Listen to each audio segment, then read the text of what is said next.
নমস্কার, শুরু করলাম আজকের চতুর্থ স্তম্ভ। আমি ইন্দ্রাণী। 2024-এর নির্বাচনে শুভেন্দু অধিকারী তিনটে নিজস্ব ঘুঁটির চাল দিয়েছিলেন। তমলুকে অভিজিৎ গঙ্গোপাধ্যায়, কৃষ্ণনগরে অমৃতা রায় আর সন্দেশখালীতে রেখা পাত্র। এটা নাকি তার মাস্টার স্ট্রোক ছিল। তো অভিজিৎ গাঙ্গুলি জিতেছেন, বাকি দুজন হেরেছেন বললে ভুল হবে, গোহারান হেরেছেন। সেই তিনজন এখন কোথায়, কি করছেন?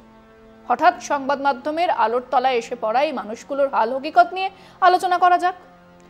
নির্বাচন শুরু হবে এমন সময় আমরা জানলাম শেখ শাহজাহান বলে কেউ একজন আছে, যার কাছে রাতের বেলায় সন্দেশখালীর যুবতী মহিলাদের পিঠে বানাতে যেতে হয়, এবং এক যুবতীর নাম রেখা পাত্র। তিনি পিঠে বানাতে অস্বীকার করায় তার গালে খুর চালিয়েছে ওই শেখ শাহজাহানের দল। একটা 1.5 ইঞ্চির মতো কাটমার্ক। ঘটনার ঘন ঘটা, তার আগে ইডি শেখ শাহজাহানকে ধরতে গেছে, গ্রামবাসী নাকি ওনার সাঙ্গপাঙ্গদের হাতে মার খেয়েছে। তারপর থেকে এলাকা উত্তাল, শেখ শাহজাহান যেন নেতাজি আত্মগোপনে। এমন এক কায়দাবাজি শুরু হলো ঠিক এই সময়ে যখন তার সাঙ্গপাঙ্গরাও ব্যাকফুটে। তখন আসরে নামলেন রেখা পাত্র। জানা গেল সন্দেশখালীর মহিলারা ধর্ষিতা হতেন, তাদের জমি কেড়ে নিয়ে ওই শেখ শাহজাহান বেআইনিভাবে ভেড়ি তৈরি করেছে এলাকায়। হুদো অভিযোগ, এবং সাদা চোখেই চাষের ধানি জমিকে ভেড়ি বানিয়ে দেওয়া ইত্যাদির অভিযোগ যে বেশিরভাগটাই সত্যি তা বুঝতে পারছিলাম। কিন্তু এক বিশাল এলাকার মহিলাদের এক নেতা আর তার সাঙ্গপাঙ্গরা রোজ ধর্ষণ করতেন, এ নিয়ে দ্বন্দ্ব ছিল। কিন্তু সেই সন্দেশখালীর আন্দোলনে হাজির শুভেন্দু অধিকারী। তখন মাঝমাঠে কেবল রেখাপাত্র নয়, কারণ রেখাপাত্র ঠিক ঘটনার অকুস্থলের বাসিন্দাই নন, কিন্তু তিনি ভাঙা হলেও হিন্দি বলতে পারেন, এবং তার মধ্যে স্ফুলিঙ্গ দেখতে পেলেন বিরোধী দলনেতা। ইতিমধ্যে সন্দেশখালীর ধর্ষিতাদের নিয়ে রাষ্ট্রপতির কাছে গিয়েছেন বিজেপি নেতারা। দিল্লি যাত্রা নিয়ে যাওয়া হয়নি রেখা পাত্রকে। তিনি মিডিয়ার সামনেই শটান বলে দিলেন, ওসব তো সাজানো নির্যাতিতা। নিমতিতা কাসুন্দাতিতার মতো সাজানো নির্যাতিতাও হয়, আমরা জানলাম যে রাজ্য বিজেপি নেতৃত্ব নির্যাতিতা সাজিয়ে দিল্লি নিয়ে গেছেন, শুধু নয় তাদেরকে রাষ্ট্রপতির কাছেও নিয়ে যাওয়া হয়েছে, বলেছেন নান আদার দেন রেখা পাত্র। তারপর থেকে গোটা আন্দোলন ওই রেখা পাত্র এবং পুরোটাই ওই মহিলাদের উপর অত্যাচার। মূলত এই ন্যারেটিভকে নিয়েই ঘটনা গড়াতে থাকলো। যারা বছরখানিক চলতে থাকা মণিপুর রমণীর সেই নগ্ন প্যারেডের পরে সামান্য প্রতিবাদও জানাননি, সেই লকেট, অগ্নিমিত্রা পাল প্রায় নির্যাতিতার বয়ানেই প্রতিবাদ করতে শুরু করলেন। এবং এই সময় সেই সুসমাচার এলো, রেখা পাত্রকে প্রার্থী করা হয়েছে। কার মাথায় এলো এই বুদ্ধি? 100% হলফ করে বলতে পারি এই বুদ্ধি এসেছে শুভেন্দু অধিকারীর মাথা থেকে। উনি মমতা ব্যানার্জির সঙ্গে ঘর করেছেন, গিমিক আর চমক উনি শিখেছেন সেই আতুর ঘরেই। তো প্রার্থী হলেন রেখা পাত্র, শাড়ি আরেকটু গোছালো হলো, এবং ভিডিও দেখলে বুঝতে পারবেন মুখের কাটা দাগ আরো স্পষ্ট এবং মুখ আরো ঝকঝকে। ঠিক তেমন এক সময় সেই ফোনটা এলো। মোদিজি এক নির্যাতিতার দুঃখে নিজের আবেগ সামলে না রাখতে পেরে ফোন করলেন রেখা পাত্রকে, এবং কে না জানে মোদিজি মাকে প্রণাম করার আগে ক্যামেরা ডেকে নেন। এক্ষেত্রে তো ডাকবেনই, কাজেই চোখে চোখ রেখে বিষ ছড়ানে বালারা সেটা খবরও করলেন। বলা শুরু হলো সন্দেশখালী তো কে কোয়াক। ফিরছি আলোচনায় একটা বিরতির পর, সঙ্গে থাকুন।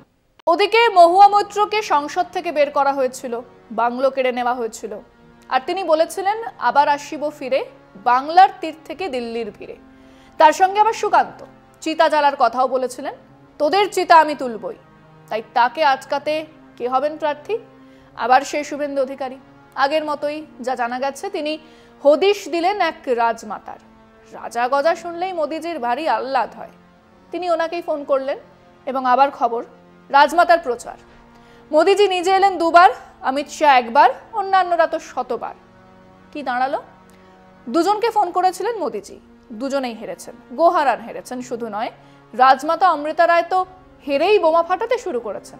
কেবল তাকে যে হারিয়েছে দলের লোকজন তাই নয়, তার কাছে পাঠানোর টাকা পয়সাও যে জেলার নেতারা মেরে দিয়েছেন তাও জানালেন। তিনি আর রাজনীতি করবেন? শুনেছি এ মুখও হবেন না। ওদিকে রেখা পাত্র বুঝতেই পারছেন না সামলাবেন কি করে। টাকা নিয়ে মিথ্যে অভিযোগ দায়ের করা হয়েছে, এসব তো স্ট্রিং অপারেশনেই বেরিয়ে এসেছে। সেসব বলেছেন তো বিজেপির নেতারা।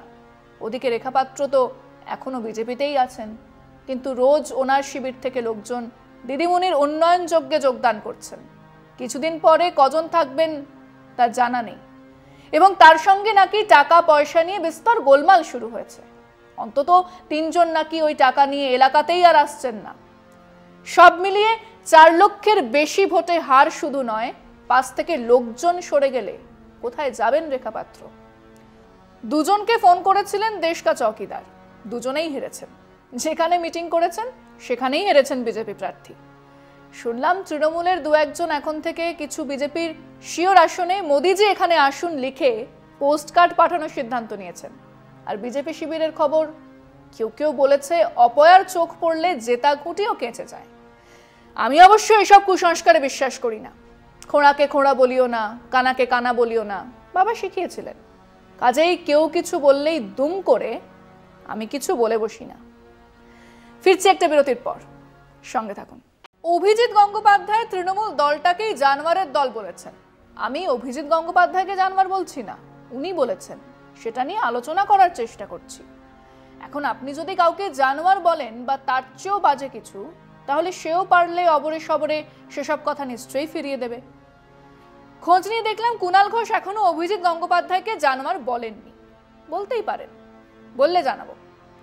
তো যে কথা বলছিলাম তাতেই ফিরি।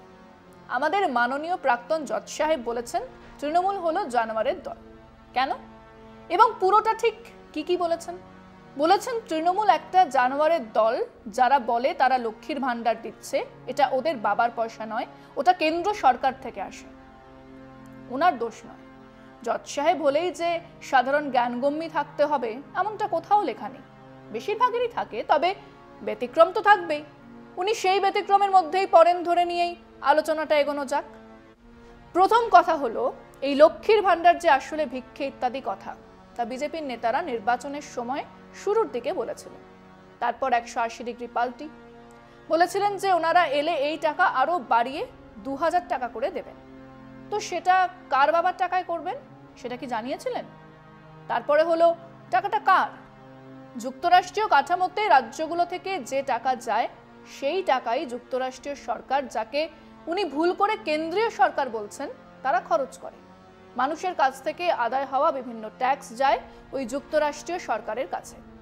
সেই যুক্তরাষ্ট্রীয় সরকার সেই টাকার একটা অংশ রাজ্যকে পাঠায়, যা রাজ্য সরকার সরাসরি খরচ করে। তো মমতা ব্যানার্জি বা মোদিজি কেউ তাদের বাবার টাকা খরচ করছেন না। অ্যাটলিস্ট মমতা ব্যানার্জি তেমন দাবি করেছেন বলে আমি শুনিনি। তাহলে কি দাঁড়ালো? মানুষের পয়সা মানুষের জন্য খরচ হচ্ছে, আর সেটা শিল্পপতিদের 1.5 লক্ষ কোটি লোন মাফ করে দিলেও হয়, গ্রাম শহরের মহিলাদের 1000, 1500, 2000 টাকা দিলেও হয়। মমতা এটা করেছেন। তারপর থেকে মধ্যপ্রদেশের ঠিক নির্বাচনের আগেই লাডলি বাহানা, মহারাষ্ট্র সমেত বহু সরকার তাদের রাজ্যও করেছেন, বেশ করেছেন। এবং সেখানেও সেই সরকারে থাকা দল সেটাকে তাদের সাফল্য হিসেবেই দেখায়। তাহলে জানোয়ারটা আসলে কে? সবাই জানে, কিন্তু তারপরেও যদি আপনাকে কেউ জানোয়ার বলে, আমি তীব্র প্রতিবাদ করব। কারণ কোনো জানোয়ারকে আমি এত তাড়াতাড়ি, এত অবিবেচক হয়ে উঠতে দেখিনি। যে মানুষ চে গুয়েভারার ছবি ধরে পোজ দেন, নিজেকে বামপন্থী বলেন, সেই মানুষটা গডসের পূজারী হয়ে ওঠেন। এতটা জানোয়ার প্রবৃত্তি জানোয়ারদের মধ্যেও দেখা যায় না। আজ এখানেই শেষ করলাম। শুভরাত্রি।